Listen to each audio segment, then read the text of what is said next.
ಜಯಂತ್ ಪೂರ್ಣಿಮಾ ತನೆಯ ನಮ್ಮ ಕಿತ ಇಟ್ಕೊಂಡಿದ್ದಾನೆ. ಅಂಬಿಕಾ ತನೆಯದ ತರ ತುಂಬಾ ಪ್ರೇರೇಪಿತನಾಗಿ ಅವರು ರಕ್ತನಾಡಿಗಳಲ್ಲಿ ಅವ್ರನ್ನ ಆವರಿಸ್ಕೊಂಡಿದ್ದಾನೆ. ಹಲವಾರು ಕವನ ಸಂಕಲನಗಳನ್ನ ಕವಿತೆಗಳನ್ನ ಬರೆದಿದ್ದಾನೆ.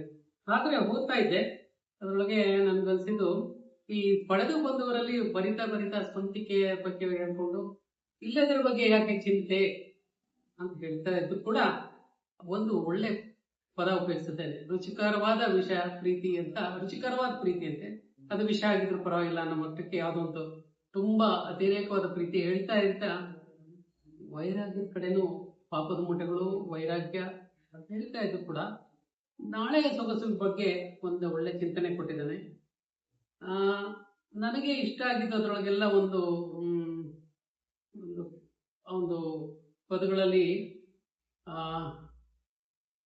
ಪಾಪದ ಮೂಟೆಯ ಬಿಟ್ಟು ಬಿಡು, ಮೆಚ್ಚಿದ ಈ ಪಾಪಿಯ ಒಪ್ಪಿಬಿಡು, ನಮ್ಮ ಪ್ರೀತಿಯ ಪುಣ್ಯದ ಫಲವದು, ಮನವು ಹಾರುವ ಸುಂದರ ಕ್ಷಣವದು ಅಂತ ಹೇಳ್ತಾ ಇರ್ತಾನೆ. ಎಲ್ಲದಕ್ಕಿಂತ ಇಂಪಾರ್ಟೆಂಟ್ ಆಗಿ ಮನವು ತುಂಬಿರಲಿ, ಕಣ್ಣು ತೆರೆದಿರಲಿ, ನಾವು ಮನದಿ ಚೆಲ್ಲುತ್ತಿರಲಿ, ಒಲಿಮೆಯ ಜಲ ಚಿಮ್ಮುತ್ತಿರಲಿ, ಭಗವದಿ ಚಿಮ್ಮುತ್ತಿರಲಿ ಪೂರ್ಣಿಮಾತೆ. ಅಂದ್ರೆ ಜೀವನದ ಒಂದು ಸಂತೋಷ ಇರ್ಬೋದು, ಅದರೊಳಗೆ ವೈರಾಗ್ಯ ಇರ್ಬೋದು, ಮುಂದಿನ ದಿನಗಳಿರ್ಬೋದು, ಒಟ್ಟಾರೆಯಾಗಿ ಪ್ರೀತಿಯಿಂದ ನೋಡೋ ಒಂದು ಭಾವ ಇದೆ.